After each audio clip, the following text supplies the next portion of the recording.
Bonjour à toutes et à tous, bienvenue dans votre émission d'information à l'actualité en débat. Nous sommes aujourd'hui le jeudi 21 octobre 2021. Comme tous les jeudis, ils sont avec nous, Abbas Issaka et Eladj Tchabouré Bouraïma. On commence par Eladj, bonjour. Oui, bonjour Anita et bonjour aux téléspectateurs qui nous regardent en ce moment. Et ils auraient dû peut-être constater que la semaine dernière, on n'y était pas. Il faut quand même qu'on présente les excuses pour des situations qui sont indépendantes de notre volonté. Je suis également profité de l'occasion pour joindre ma voix à ceux qui nous regardent, avec celles qui nous regardent en ce moment pour féliciter notre présentatrice directrice Anita pour le look qu'elle nous a présenté. Vous aurez dû voir. Non, c'est bien. Attends, quand quelque chose est bon, il faut féliciter. Il faut féliciter, sinon c'est bien. Moi, ça m'a intéressé. Je ne vais pas hésiter à dire à ma femme de copier cela. Parce que ça m'attache à la tête.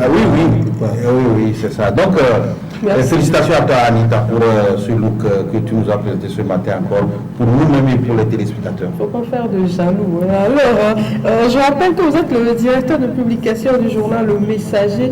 Le Messager qui est dans les kiosques depuis hier au prix de 250 francs seulement. Alors, Abbas Issaka, le patron du journal Le Mania Libéré, le vieux comme j'aime l'appeler. Abbas, bonjour. Bonjour la vieille, bonjour à tous les auditeurs, aux aimables téléspectateurs E47 qui sont en train de nous suivre en ce moment. Et comme Tchaboura a déjà fait le compliment, peut-être pour dire que le look là, ça a été fait depuis, il nous a été caché. C'est aujourd'hui qu'on le découvre en même temps que les Qui est-ce qui vous dit que ça a été fait depuis? Alors, nous parlerons de 4 sujets aujourd'hui. D'abord, le Trading Gate. Vous l'avez constaté, cette affaire qui fait bruit depuis un certain moment dans notre pays. On parlera du découpage électoral avec la réponse de Thierry Tama à Jean-Pierre Fabre, président de l'ANC. On parlera de la visite de Recep Tayyip Erdogan dans notre pays et du Petrol Gate également. Ce sera dans les différentes unes. Eh bien, 18 personnes sont incarcérées à la prison civile de Lomé depuis un bon moment dans cette affaire de trading. Apparemment, ces sociétés de trade connaissent les mêmes sorts, avoir beaucoup d'adhérents et après les sociétés sont fermées. Demain, une autre société revient sous une autre forme et c'est le même scénario. Tchabouré, à qui la faute? Au gouvernement, à ses responsables du trade ou à nos populations? Oui, je crois que la question mérite d'être posée parce que au regard de tout ce qui s'est passé et là où nous sommes arrivés aujourd'hui, où il y a certains qui sont interpellés, qui sont aujourd'hui en prison, je pense que la question mérite d'être posée et au regard des antécédents que nous avons eu à connaître. Parce que vous vous rappelez que c'était avec Redemar et nous avons vu les péripéties, tout ce qui a entouré Redemar et comment ça en est terminé. Et par après, cette histoire est revenue dans le pays sous une autre forme, comme vous venez de le dire. Et aujourd'hui, voilà là où nous en sommes avec certains responsables de ces structures qui sont actuellement en prison et la population ou les adhérents qui continuent de souffrir, espérant peut-être que quelque chose leur sera fait du jour au lendemain pour récupérer leurs fonds. La faute, le responsable avait promis rembourser les frais. Oui, c'était pas évident, Et pour revenir à votre question, c'est pour dire que la faute, elle est partagée. Elle est partagée, et d'abord, premièrement, au niveau des autorités gouvernementales. Quand je parle des autorités gouvernementales, je m'adresse directement au ministre des Finances, qui chapeaute en quelque sorte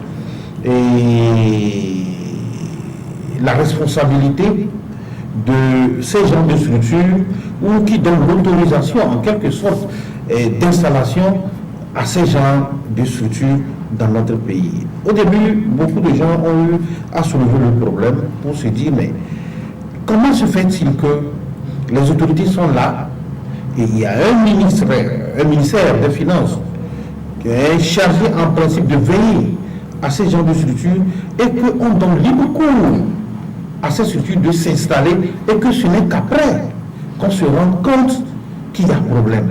Qui a donné l'autorisation à ces gens de structures de s'installer? La question reste posée. Ça veut dire qu'à ce niveau, la responsabilité incombe à nos dirigeants, incombe au gouvernement. Peut-être qu'ils l'ont fait à un moment donné, parce que lorsque les gens ont commencé par crier, il me semble qu'il y a eu 2 fois le communiqué qui est sorti du ministre des Finances pour attirer l'attention de ces gens de structures, et la seconde fois c'était de prendre la décision de fermer. Mais c'était déjà trop tard parce que la balle était déjà partie et les populations avaient commencé, ou bien les adhérents avaient déjà commencé par subir les conséquences du dysfonctionnement de ces genres de structures. Donc je dis et je le dirai, et on n'a pas su prendre le taureau par les cornes. Et ça, c'est du côté du gouvernement. Maintenant, du côté de la population, du côté des adhérents. Parce qu'on dit que lorsque tu as été déjà mordu par le serpent, quand tu vois un ver de terre, je pense qu'il faut s'en méfier. Et les populations togolaises, il faut méfier. Les populations togolaises, moi j'ai comme l'impression qu'ils n'apprennent pas des leçons du passé. Au début, je le disais avec redemande ce qui s'est passé. Les gens ne demandent pas conseil. Lorsque vous voulez vous aventurer dans ce genre de structure, il y a des conseils qu'il faut demander. Les gens n'ont pas demandé conseil, ils se sont aventurés. Aujourd'hui, voilà là où nous en sommes. Donc, la responsabilité est partagée. Les adhérents, ils ont une responsabilité, mais également les dirigeants ont une responsabilité d'avoir permis l'installation de ces structures qui n'étaient pas, entre guillemets, crédibles. Parce que moi, je ne peux pas quand même juger aujourd'hui de la crédibilité de ces genre de structures. Eux, les responsables disent que leur structure était crédible, mais la question qui reste posée, si cette structure était crédible, est-ce qu'on en sera là où nous sommes aujourd'hui? Donc moi je dis, par rapport à votre question, Anita, la responsabilité est partagée. Les adhérents n'ont pas su voilà, et tirer la leçon du passé, et ils n'ont pas été méfiants envers ce qui s'est passé, et là nos dirigeants n'ont pas pris leur responsabilité en main pour pouvoir interdire l'installation de cette structure dans notre pays pour qu'on en arrive là où nous sommes aujourd'hui.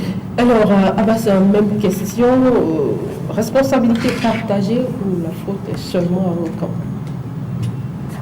Moi, en fait, quand on prend cette situation, c'est un peu, on peut dire si la responsabilité est totalement partagée, parce que moi, j'implique beaucoup plus la population. On ne peut pas venir te dire que tu mets 1000 francs et que tu vas gagner 300% sur les 1000 francs.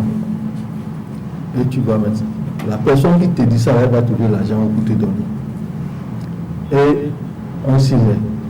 La deuxième chose, c'est que la naïveté des populations aussi est entrée dedans.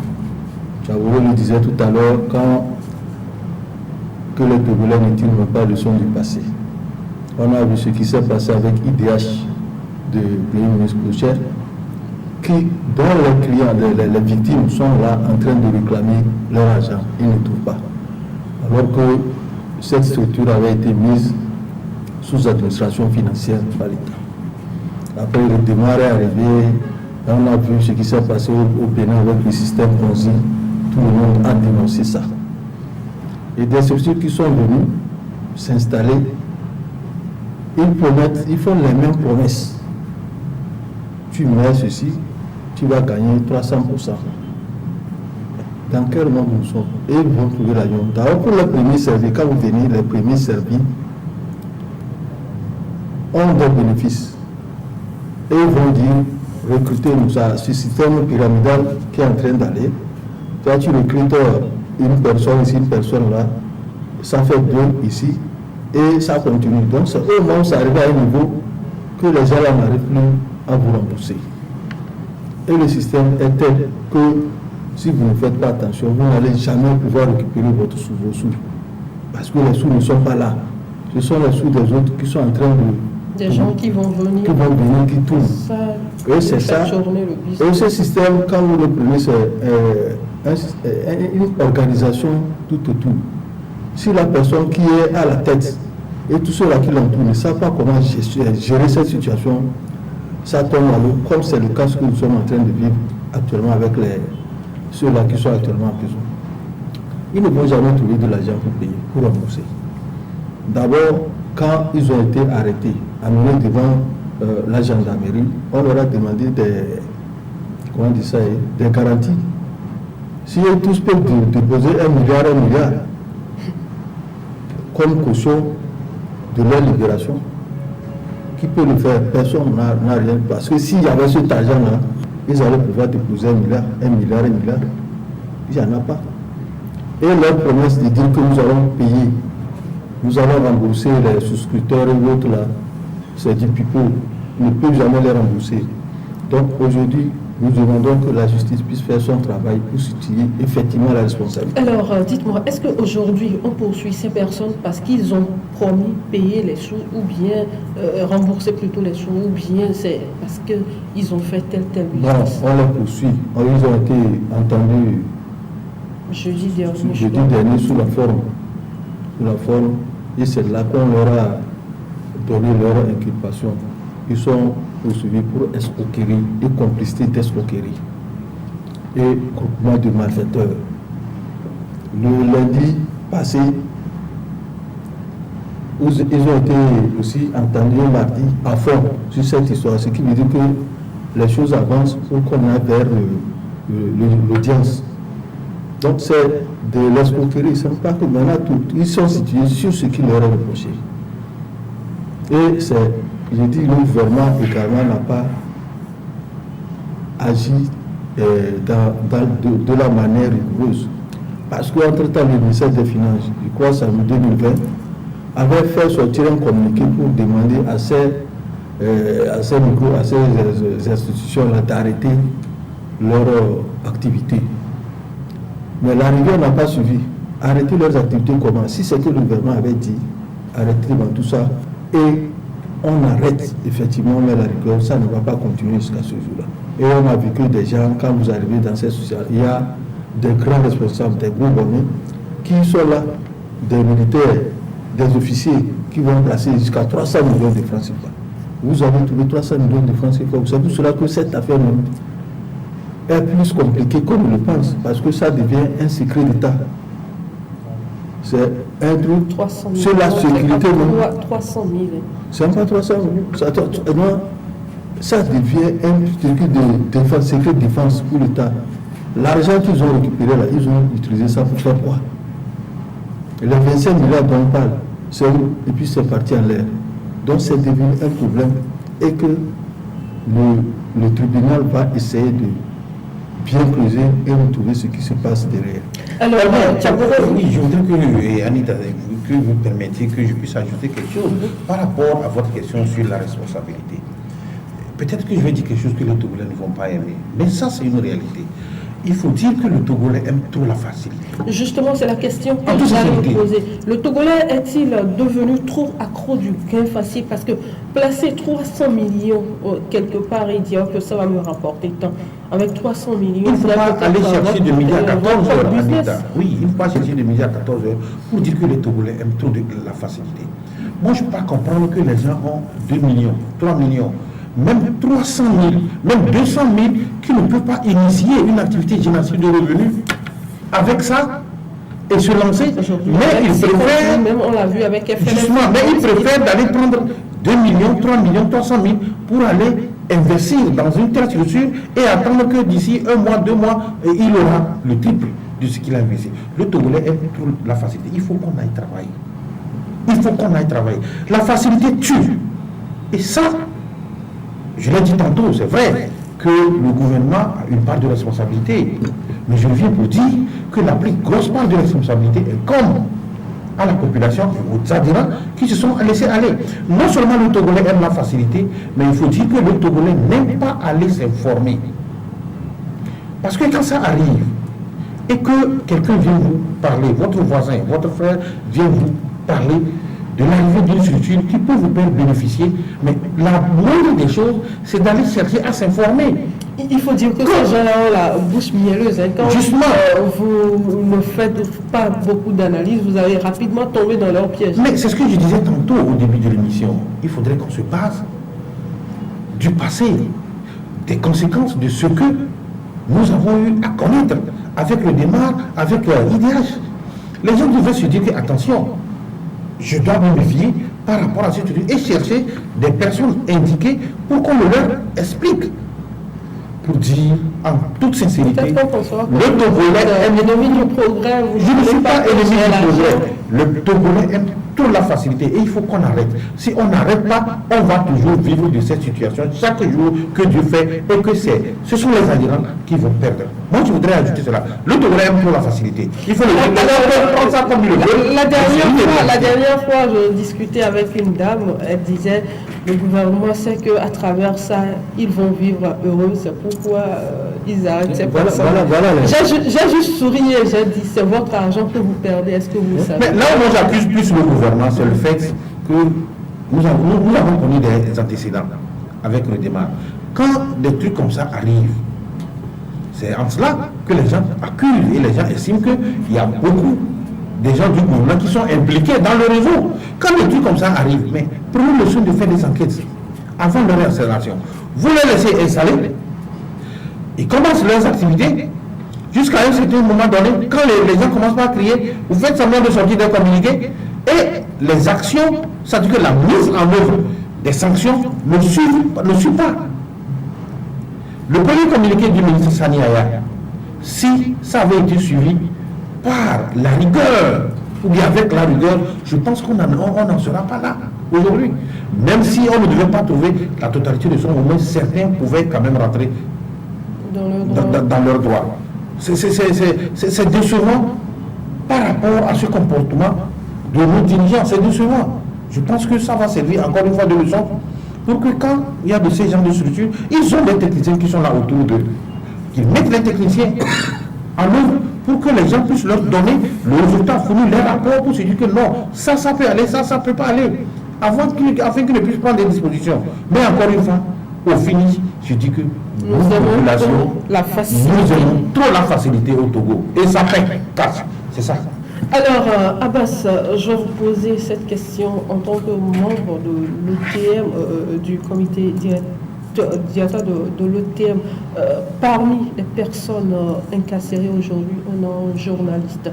Est-ce que les organisations de presse vont faire quelque chose pour lui ou bien vous laissez la justice faire son travail comme tout le monde?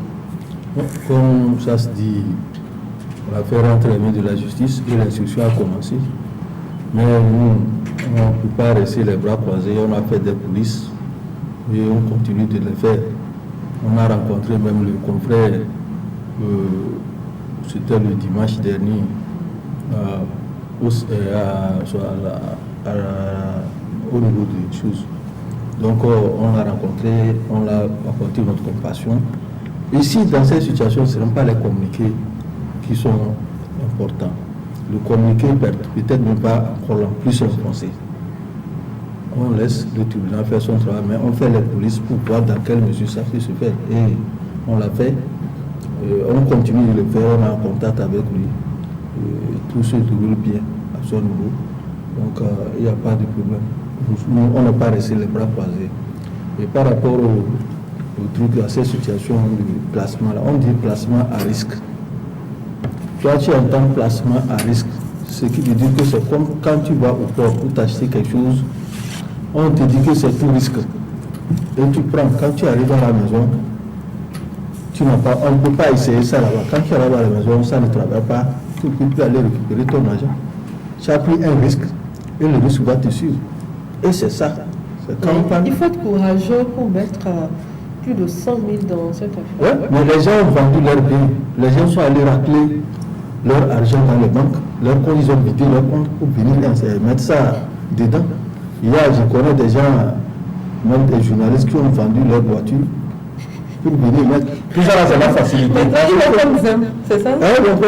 Parce que cette situation, il y a aussi un problème au niveau des microfinances. Également, cette situation aussi, c'est compliqué là-bas. Il y a certains qui s'installent sans agrément. Et quand ils voient que les gens... Du jour au lendemain, vous voyez qu'on l'a fermé. On l'a fermé et puis les gens disparaissent dans la nature. Il y a eu des cas comme ça, non? Beaucoup de gens sont partis. C'est beaucoup de cas. Donc, c'est là il faut régler au niveau du ministère des Finances. Il faut chercher à réglementer et à mettre des garde-fous par rapport à ça. Parce que je sais que ce qui s'est passé aujourd'hui, demain, D'autres vont encore venir s'installer. Ils vont vous promettre 500%. Tu vas voir les Togolais encore aller mettre de l'argent dedans. Comment on dit qu'il n'y a pas l'argent? Mais les autres, Avec ça, avec 100, 150 000, 200 000, tu démarres une activité. quelque chose en place et recruter 2 jeunes. C'est le bénéfice que tu as posé Le là-bas. chômage est en train de diminuer, non? Mais c'est ça. Moi, j'ai 40 millions maintenant. Je vais dire que je vais mettre ça, 40 millions. Je dépose ça chez quelqu'un, que je vais encore bénéficier le triple. Est-ce que je suis malade, je ne vais pas investir quelque part. 40 millions, je vais construire une entreprise.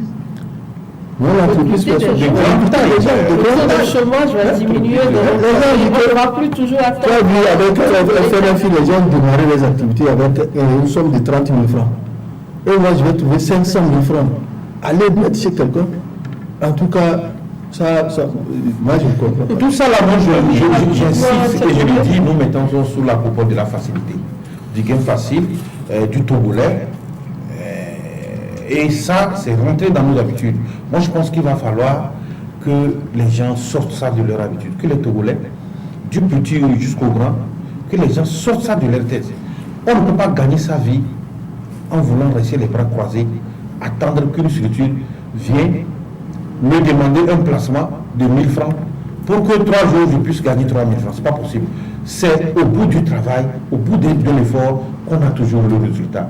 Il faut que ce conseil-là passe auprès de nous, Togolais, que ceux qui sont tentés par cette aventure d'aller encore, de rester pour chercher le gain facile n'existe pas. Et ça fait 4, comme je l'ai dit, c'est aujourd'hui, nous sommes, c'est vrai. Et la situation de précarité dans laquelle nous nous trouvons aujourd'hui, c'est vrai, la misère, elle est très poussée dans nos pays, mais ce n'est pas pour cela que nous allons quitter pour aller nous jeter. Non, dites-moi, quand on parle de misère et que vous avez 100 000 francs, et aller investir dans un truc c'est là-bas qu'il y a contradiction. C'est là-bas qu'il y a la contradiction. C'est ce que je dis. Il faut qu'on sache faire des analyses, il faut qu'on sache chercher là où se trouvent nos intérêts, savoir ce qu'on veut. Parce que je ne peux pas dire aujourd'hui qu'on vit dans la misère et que j'ai 100 000 francs, que je ne puisse pas aller investir. Parce qu'il y a des activités, il y a des initiatives qu'on peut faire avec 100 000 francs. Donc il faut que les Togolais sortent ça de leur tête. Si vous avez 50 000, s'il vous plaît, mesdames et messieurs, allez-y, initiez quelque chose, cherchez des conseils. Vous pouvez, après un mois, vous retrouver avec 150 000, avec 100 000, si vous investissez 50 000. Ça, c'est le conseil que moi je vous serez à des millions. Et vous serez protégés. Bien sûr. Politique à présent dans cette émission avec la réponse de Jerry Tama, Jean-Pierre Fabre. Jean-Pierre Fabre qui d'abord n'est pas d'accord avec le découpage électoral en vue des régionales de l'année prochaine. Et il traite les partis d'opposition présents à l'Assemblée nationale de partis acquis du pouvoir. Abbas Jean-Pierre Fabre, qui hier était député également à l'Assemblée nationale, aujourd'hui il traite ceux-là qui sont à l'Assemblée nationale parce que lui n'est plus là, il les traite de partis acquis au régime. Voilà son arrogance qui l'a conduit même aujourd'hui dans une situation où il ne se retrouve plus. Et il veut se racheter en traitant les autres de partis affiliés au régime et avoir la sympathie de la population. Ça ne marche pas. Directement bien fait de lui répondre parce que vous êtes tous de l'opposition. Les partis de l'opposition sont là. Ceux qui ne sont pas dans le gouvernement et ceux qui ne sont pas au pouvoir sont considérés comme des partis de l'opposition. Si aujourd'hui lui ne se retrouve pas à l'Assemblée nationale et il trouve que les autres sont des partis qui sont du pouvoir, je pense que ça ne va pas. Il n'est pas un politicien, il n'est pas un diplomate. Doucement. Là, il a toujours eu cette pensée de dire aux autres, de classifier les opposants, de dire qui est vrai opposant, qui ne l'est pas. Et c'est depuis cette histoire de 2017 qu'il a commencé par faire ça. Quand 2017 est arrivé pour amener tous les partis de l'opposition à faire la lutte, il a dit, nous, on ne veut pas de n'importe qui dans ce groupement. Il a fait depuis son histoire de Cap 2015 jusqu'à arriver aujourd'hui. Il classe les autres. Ils ne sont pas au gouvernement. Pourquoi vous allez les traiter de partis affiliés au pouvoir? Ce n'est pas les dirigeants qui critiquent les actions du gouvernement là-bas. Lorsque la question de Madame le Premier ministre est arrivée à la primature, à l'Assemblée nationale, c'est lui qui a posé des questions un peu compliquées et les gens mal interprétées. Donc aujourd'hui, ça a posé des problèmes à la dame. Il n'a qu'à savoir, Jean-Pierre Fabre n'a qu'à savoir qu'en tant que tel qu'il est, ce n'est pas aujourd'hui qu'il fait la politique. Ça fait 30 ans qu'il mène cette lutte et qu'on ne peut pas mettre des distinguos entre les gens lorsque la lutte est en train d'être menée. Il faudrait qu'ils pensent et qu'ils soient cohérents envers eux-mêmes et qu'ils ne disent pas que tel est du pouvoir et tel est de l'opposition. Ça ne marche pas. Aujourd'hui, les Togolais sont bien édifiés. Ils sont édifiés par rapport à la situation de tout un chacun. Lui qui est en train de gérer l'Amérique, qui a commencé par gérer l'Amérique, si on lui dit que lui aussi, il est un adepte du pouvoir, parce qu'il est en train de gérer une structure étatique. Il gère une structure étatique, c'est la commune. C'est son erreur et leur erreur qui a fait qu'aujourd'hui, ils n'ont pas pu aller à l'Assemblée nationale. Est-ce que c'est Tama et les autres qui lui ont dit de ne pas se présenter aux élections législatives de 2018? Ce n'est pas Tama. C'est leur arrogance et leur cupidité qui les a amenés à... Cupidité, oui. On croit que vous n'avez pas de moyens de lutte et vous voulez vous égaler à quelqu'un. Aujourd'hui, quand les gens sortent pour parler, pour dire que tel, pourquoi la population s'est détournée vers... c'est pas bon. On ne peut pas traiter les autres comme ça. Toujours, quand il y a ces genres d'histoires, regardez, il y avait ça en 2014 ou bien en 2013, avec la répartition des sièges de la CENI à l'Assemblée nationale. Il a repris ça au niveau de la Sénat. Et lui veut en avoir beaucoup plus parce qu'il se considère plus opposant que les autres. Et ça a amené des problèmes.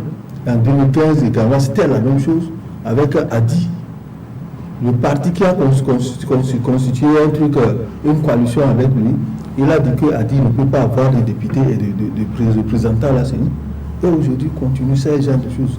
Fabre n'a qu'à savoir que ces genres d'histoires de classement d'opposants est révolu et que tout le monde est tourné vers le travail. Si quelqu'un n'est pas au gouvernement, il le sait très bien, la définition que donne la charte des partis politiques, ou bien eux-mêmes ils ont voté une loi à l'Assemblée nationale en 2015 pour dire qu'il y a opposant qui ne l'est pas. C'est ça qui a amené la querelle entre eux et l'IFC.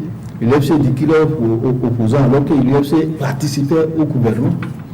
Aujourd'hui, tous les partis qui sont à l'Assemblée nationale, tous les partis de l'opposition qui sont à l'Assemblée, personne d'entre eux ne participe au gouvernement. Ils n'est pas au pouvoir. Ils sont à l'Assemblée. Ils ne peuvent pas tenir ce genre de propos voilà que l'autre l'a ridiculisé. Alors, Chaboré, entre-temps, on s'était dit que Jean-Pierre Fabre devenait souple, mais avec cette sortie, apparemment, il a repris son habit d'opposant radical. S'il y a quelqu'un qui est déçu par rapport à ce comportement du leader de l'ANC, je pense que je fais partie de ceux-là. Parce qu'entre-temps, je le vantais sur les antennes parce qu'il avait changé. J'avais constaté qu'il avait changé de stratégie et je me suis dit que le gars, il commence par mûrir en politique. Parce que quand vous le suivez, depuis l'UFC jusqu'à jusqu'à l'ANC, vous constatez que sa manière de faire la politique n'était pas fine. C'était fait en dents de scie, ce n'était pas fini, il n'était pas élégant dans sa manière de faire la politique. Et tout le monde l'a constaté, c'est un constat, que ce soit dans son parler, que ce soit dans ses actes, dans ses agissements, tout le monde savait que Jean-Pierre Fabre, certains disaient, entre guillemets, que le monsieur ne peut jamais être président dans ce pays. Donc, moi je faisais partie de ceux-là qui ont commencé par l'admirer à un moment donné, quand il a commencé par être sage. Par changer de stratégie, par changer de vision, de sa manière de voir les choses. Mais cette fois-ci, je constate qu'il est en train de se rhabiller, c'est-à-dire qu'il est en train de porter ses habits d'antan. Mais tout ça là, il faut faire un constat. D'abord, le monsieur cherche une porte de sortie. L'ANC est en difficulté partout. Que ce soit en interne, que ce soit en externe, c'est-à-dire au plan national, l'ANC est en difficulté. Et les péripéties, vu ce qui s'est passé en 2020 avec les élections, le score qu'il a eu, l'ANC est en difficulté. Le monsieur ne peut plus mobiliser. Avec tout ce qui s'est passé entre eux au sein de regroupement, où certains secrets sont sortis et les gens savent qu'au même moment, ceux qui se disent, qui s'érigent en opposants farouches, c'est eux qui rentrent dans les coulisses en négociation avec le pouvoir en place. Ça a permis quand même aux Togolais de savoir qui est qui fait quoi. Maintenant, c'est clair, il y a les tests qui sont là, qui définissent qui est de l'opposition, qui ne l'est pas. Je pense que c'est sur cette base qu'il faut aller. Ce qu'il est en train de se faire, le confrère l'a soulevé tout à l'heure, il a effleuré. Je pense que l'ANC est en train de chercher une porte de sortie et vouloir s'attirer la sympathie de la population pour voir si elle peut encore rebondir au sein de la population. Mais ça va être difficile. La population ça va être, oui, ça va être très difficile. Maintenant, par rapport aux lois, aux critiques qu'il a portées sur ce qui a été voté à la SNAP, moi je pense que nous sommes en politique et il ne faudrait pas qu'on se trompe. La politique, les choses ne se donnent pas sur un plateau d'or. On ne va pas aller tailler les règles parce que on voit les beaux yeux de M. Jean-Pierre Fabre. Ce n'est pas possible. Ceux qui sont allés travailler, ce sont des gens qui sont capables, qui sont à la hauteur, ils ont pondu des textes et ce texte-là a été rendu. Le résultat a été fourni au gouvernement qui a jugé bon de l'amener au niveau de l'Assemblée nationale pour qu'on puisse le voter. Ce sont des Togolais, ce sont des gens capables qui sont à la hauteur, ils nous l'ont montré. Donc qu'ils sachent que M. Jean-Pierre Fabre sache qu'on ne va pas aller tailler un texte parce qu'on veut voir les beaux yeux de M. Jean-Pierre Fabre. Parce que quoi? Ça n'a pas de sens. Ça n'a pas de sens. Et moi, je pense que c'est du tic au tac, directement, tout le monde le connaît, lui n'a pas la langue dans sa poche. Il a répondu à M. Jean-Pierre comme il le fallait. Actuellement, il y a une guerre au niveau des réseaux sociaux entre lui et Abbas Kaboa. C'est du tic au tac également. Je ne sais pas si vous avez suivi l'audio là aussi. Donc, moi, je pense que Jean-Pierre Fabre est en train de se ridiculiser encore plus. En voulant chercher à s'attirer la sympathie de la population, je pense qu'il se ridiculise encore plus parce qu'il risque de rentrer dans une logique où les gens vont plus le détester. Parce que nous sommes entre nous Togolais, nous savons le parcours de tous chacun, on sait le parcours de Jean-Pierre Fabre. Qu'est-ce qu'il a fait de bon, qu'est-ce qu'il a fait de mauvais, et aujourd'hui il est à terre avec son parti politique. S'il veut, moi je pense qu'il n'a qu'à rester calme. On a trouvé une mairie qu'il est en train de gérer actuellement.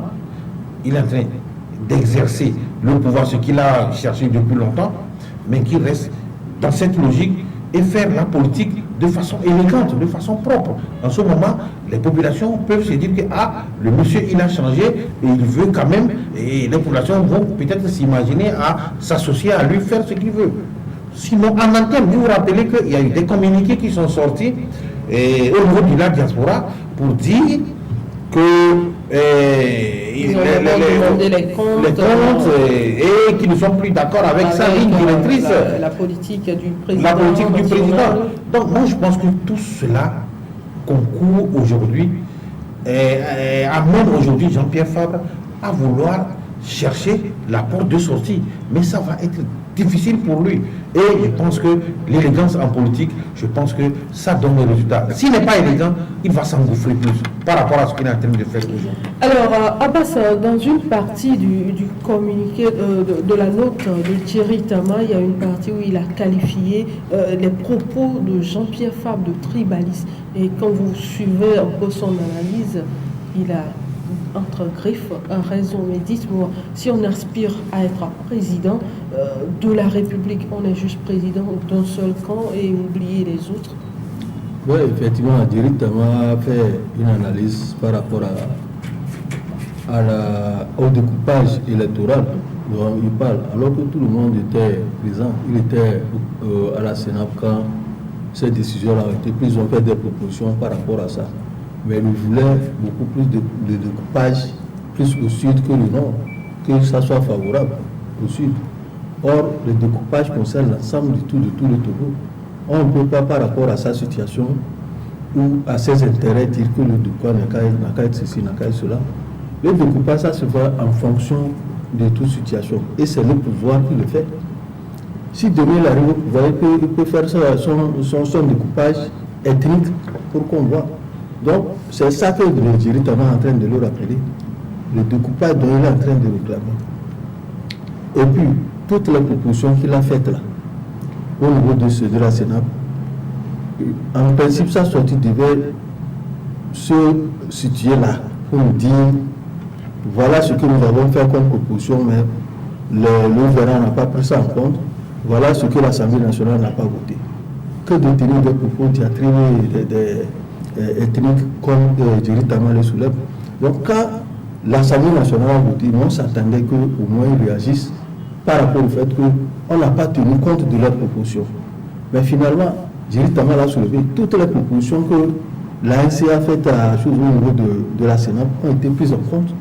Et c'est dans les textes, avec quelques modifications au niveau de l'Assemblée nationale, surtout par rapport au statut, à la loi sur la manifestation. Mais il n'a pas relevé ça. Sa sortie, c'est de s'attaquer à ses compères de l'opposition pour dire qu'ils ne sont pas de l'opposition, c'est parce qu'ils ont voté cette loi. Et tout ça, là, ça ne nous montre pas. La sortie, la bienséance aurait voulu qu'ils nous disent nous avons fait des propositions. Même s'il est sorti à la dernière minute, il devait dire que voilà, nous avons proposé ceci, on n'a pas. Mais il est sorti, on a tenu compte de toutes ces propositions qu'ils ont faites à la Sénat. Pourquoi maintenant il sort pour s'attaquer aux autres? Comme on l'a dit tout à l'heure, il veut s'attirer la sympathie de la population, se victimiser et faire en sorte que les gens le suivent. Or, c'est trop tard parce que avec ces sorties, il est en train de perdre des plumes. Il perd ses plumes une à une. Et il dit qu'il est en train de convoiter les régionales. Et ces régionales, en sortant, il pourra pouvoir dire que si je fais ces déclarations, on peut me dire que bon, je reviens. Il ne revient pas. Il veut se racheter, mais c'est difficile pour lui de se relever. Très difficile. Quand vous prenez sa gestion au niveau de la commune, actuellement, votre 4 là, les gens n'approuvent pas. Pourquoi il nous fait sortir comment on dit ça, l'argent? Il dit qu'il y a beaucoup d'argent qui sont restés. Il parle de budget excédentaire. Budget excédentaire par rapport à la chose. Qu'est-ce qu'il a investi pour le développement de la commune et que le budget est resté excédentaire? Les gens disent qu'il n'a rien mis pour le développement de la commune. On voit dans d'autres communes où les gens sont en train de faire des réalisations, mais dans la commune Golf 4, qu'est-ce qui est fait comme réalisation qu'on voit actuellement? On ne voit pas. Et tu ne peux pas nous parler de budget excédentaire. Si tu n'as pas investi pour développer ta commune, tu ne peux pas nous parler des excédents. Il faut dépenser l'argent et ressortir quelque chose. Et les gens vont voir que tu as fait quelque chose et voilà l'argent qui reste. Mais tu n'as pas mis de l'argent pour faire le développement de la commune. Tu viens nous dire que voilà, tu as eu 2 milliards et quelques d'excédents dans ton compte. En fait, ce que les gens ne savent pas, je pense que ne fait pas la politique qu'il le veut. Ne fait pas la politique qu'il le veut. Ce n'est pas n'importe qui va quitter un beau matin pour dire que je fais la politique. Si pendant tout ce parcours du leader de l'ANC, il n'a pas appris et il n'a pas changé, moi je pense que c'est un peu compliqué. C'est un peu compliqué. Je ne l'invective pas, mais lui-même il saura que c'est compliqué pour lui. Et comme je l'ai dit, ce n'est pas n'importe qui va quitter du jour au lendemain pour dire que je suis politicien, je peux faire la politique. Mais il y a beaucoup de manquements dans ces agissements. Et ça ne fait pas de lui un homme politique. Sincèrement, ce n'est pas une insulte, mais c'est un constat. Et je pense que beaucoup de Togolais l'ont fait et beaucoup de gens le disent. Beaucoup de gens le disent. Ça ne fait pas de lui un grand ou bien un bon politicien. Il ne s'agit pas de sortir, de crier, d'être radical pour qu'on dise que non, bien d'être radical vis-à-vis du pouvoir, pour qu'on dise que tu es un bon politicien. Non. On a vu le parcours de Jean-Pierre Fabre, on a vu ses agissements, mais franchement, permettez que je dise cela. Peut-être ça va servir peut-être de pic pour que le monsieur puisse changer. Il n'est pas toujours trop tard pour il a encore le temps pour changer. Alors, nous allons continuer avec la une des journaux, l'information qui fait la une de la grande partie des journaux depuis hier mercredi, c'est la visite du président turc au Togo et le mania libéré qui est dans les kiosques. Je vous le disais, depuis hier, près de 250 francs seulement, attitré la Turquie à la conquête de l'Afrique. Recep Tayyip Erdogan. Le Togo occupe une position très stratégique. Abbas, position stratégique. Oui, le Togo, certes, peut être stratégique pour faire un hub logistique et permettre aux autres de pouvoir se développer à partir du Togo. Vous avez vu qu'à la visite, il y a deux présidents qui ont quitté leur pays pour venir rencontrer Erdogan ici. Il y a plusieurs ont été contactés, c'est leur emploi du temps qui ne leur a pas permis de venir s'adjoindre à ce sommet quadripartite qui s'est déroulé. Donc, depuis quelque temps, la Turquie veut emboîter le pas de la Russie en allant à la conquête de l'Afrique également. Et il a visité près de 30 pays africains. Aujourd'hui, c'est le Togo. Quand il a quitté le Togo, il est allé en même temps au Nigeria. Et c'est pour signer des accords de collaboration et coopération bilatérale. Et ça va permettre à la Turquie aussi de se retrouver en Afrique, puisque c'est un pays musulman qui est resté un peu en autarcie, replié sur lui-même.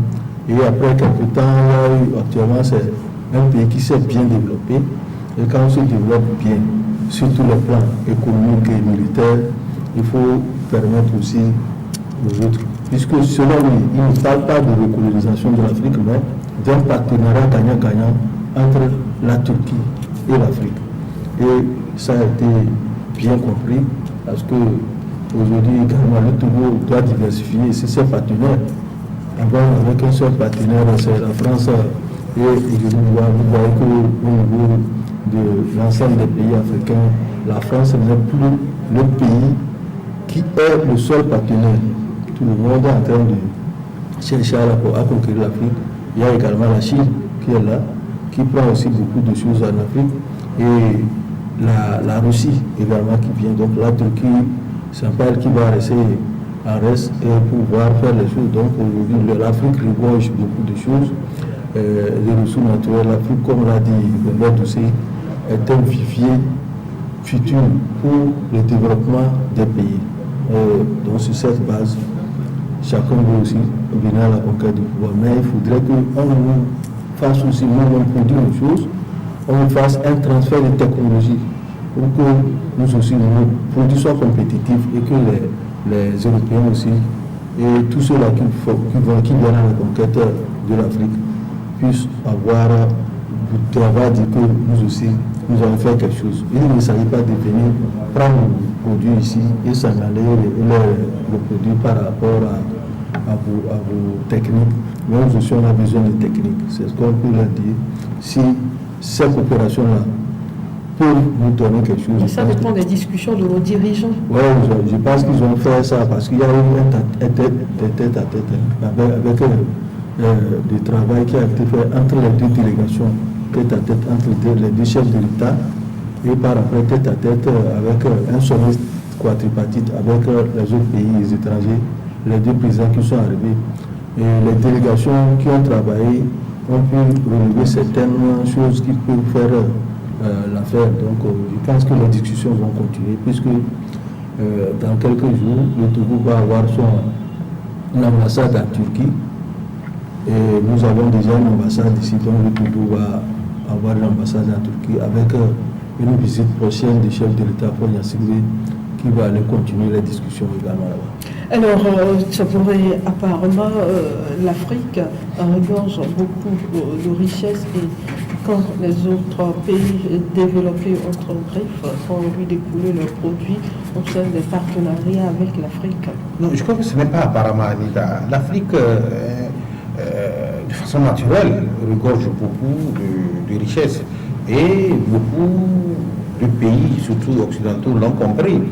Et si on ne va pas refaire l'histoire, si les gens cherchaient à nous coloniser, les gens cherchaient à occuper nos terres, c'est justement parce que ils ont compris que l'Afrique regorgeait une richesse énorme. C'est pourquoi ils se sont intéressés. Et puis, avec la mondialisation aujourd'hui, il faudrait que chaque pays, les yeux des Africains également sont ouverts, il faudrait que chaque pays puisse pouvoir diversifier ses investissements. Nous sommes dans une globalisation aujourd'hui et la Russie est en train de faire, la Turquie également. N'oubliez pas une chose, la Turquie c'est une puissance au sein de l'OTAN, peut-être que les gens ne le savent pas. La Turquie est une puissance au sein de l'OTAN, traité de l'Atlantique Nord. C'est une puissance militaire. Et à part les États-Unis, je crois que au niveau de l'OTAN, la Turquie est la deuxième puissance au sein de l'OTAN. Donc, et puis aujourd'hui, la Turquie a développé une industrie dans plusieurs domaines, que ce soit dans le domaine de l'agriculture, que dans le domaine du textile et autres. La Turquie a développé du textile, plusieurs industries. Et si notre pays peut peut-être se servir, s'appuyer sur cette technologie, ce développement, ou bien cette avancée de la Turquie, je pense que c'est une bonne chose. Seulement, il faudrait que nos dirigeants soient très habiles. Parce que, comme je le disais, dans un adage, on a déjà été mordu par un serpent. Avec nos partenariats signés avec notre ancienne métropole, nous avons vu ce que ça a donné. On n'a pas avancé. Donc, avec ces pays, si nos dirigeants veulent s'engager, moi je pense qu'il va falloir être très habile. Et moi je ne doute pas, nos dirigeants sont aujourd'hui très vigilants, très habiles lorsqu'il faut s'engager en partenariat avec ces pays qui sont en train de nous courtiser avec la Turquie. Sinon la Turquie a beaucoup de potentialités et nous pouvons en bénéficier. Moi j'y étais en 2014 avec le chef de l'État lorsqu'il fallait investir, M. Erdogan, et j'ai vu à peu près l'industrie. J'ai circulé à Istanbul, j'ai vu à peu près l'industrie, j'ai vu le développement de la ville, et je pense qu'avec ce pays, le Togo peut faire quelque chose. Il y a une forte activité économique entre les Togolais et la Turquie. Peut-être que les gens ne le savent pas. Quand vous arrivez aujourd'hui en Turquie, il y a une zone dans laquelle beaucoup de Togolais qui sont des commerçants vont se ravitailler sur le plan textile. Sur le plan textile, moi j'y ai visité et j'en sais quelque chose. Donc pour dire que nous pouvons bénéficier, cette visite, c'est une bonne chose. Et n'oubliez pas que le travail avait été fait en amont depuis plusieurs années avec le chef de la diplomatie togolaise qui fait des visites, qui fait des tournées là-bas, et le travail a été fait avec des délégations avant. Ce que nous avons vu hier, je pense que c'est une formalité, sinon le travail en principe a été fait depuis longtemps.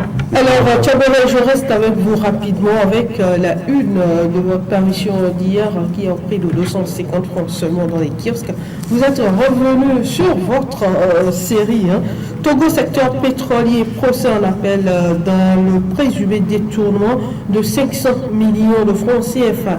Il faut encore attendre décembre 2021. Oui, vous savez que notre confrère est alternative. Du journal Alternative et son directeur Ferdinand Haïté avait fait appel par rapport au procès qui avait été rendu en première instance en novembre 2020 et qui le condamnait à payer 6 millions de francs CFA à Diakli Fabrice pour l'avoir diffamé et pour avoir produit des fausses informations. Ce n'est pas moi qui le dis, c'est ce que les juges ont décidé. Donc ils ont fait un appel à cette condamnation. Et cela devrait se tenir le 14 octobre, après plusieurs reports, bien sûr. Cela devrait se tenir le 14 octobre. Mais malheureusement, il y a eu un problème arrivé. Il y a eu 2 faits qui ont été évoqués. Et les juges du confrère, le conseil du confrère disait qu'il devrait encore introduire un autre document afin de pouvoir voir ce qu'il y a lieu de faire. Et de 2, le juge au niveau de la cour d'appel dit qu'il n'a pas eu ces documents. Donc il fallait donner le temps pour que ces 2 documents puissent être établis et que les juges, le juge de la cour d'appel puisse rentrer en possession de ces 2 documents. C'est pourquoi ça a été reporté. Vous vous rappelez que le confrère avait été condamné parce qu'il n'avait pas donné les preuves de sa publication. C'est-à-dire qu'on avait estimé qu'en la forme, il avait diffamé les personnes qui ont été mises en cause. Donc celui qui avait décidé de porter plainte avait une gain de cause en première instance, et là, le confrère n'était pas d'accord avec son journal, c'est pourquoi ils ont fait appel. Donc c'est parti pour décembre 2021, ça a été renvoyé. On attend de voir qu'est-ce que ça va donner. Mais toujours est-il qu'il faudrait qu'on finisse avec ce dossier pour que la vérité jaillisse, pour que les Togolais et tous ceux qui s'intéressent à ce dossier puissent savoir qu'est-ce qui s'est passé. Est-ce que c'est vrai ce que les gens ont publié sur les personnes incriminées dans ce dossier, parce qu'on parle de 500 milliards, et est-ce que ce n'est pas vrai? Parce que l'affront, franchement, il faut le dire, l'honneur, ce n'est pas petit. Quand votre honneur est mis en cause, je pense qu'il faut passer par tous les moyens pour le laver. Alors, Abbas, comme vous le dites, souvent, il faudrait que le procès se déroule autour du détournement de fonds et non autour de la diffamation. Oui, effectivement, je ne sais pas si on appelle ça va se faire ainsi, parce que le procès n'est pas arrivé la dernière fois en première instance sur la diffamation, avec les photos qui ont été présentées, qu'il y a des ranches, des voitures telles. Donc, quand on n'a pas pu présenter les preuves de ces ranches et autres là, ce sont eux qui ont été condamnés. Maintenant, on appelle, est-ce que les dossiers qui seront soumis et les dossiers qui sont attendus par le procureur, le parquet général, est-ce que c'est ça, sur le fond du problème, c'est les 500 milliards qu'on dit être vidés des caisses de ce pétrole d'État. Donc, est-ce que ça va porter sur ça? Si ça porte sur ça, on verra comment ça va se passer, puisque l'appel, je ne sais pas sur quel point l'appel a été fait, mais seulement l'appel a été fait sur la condamnation.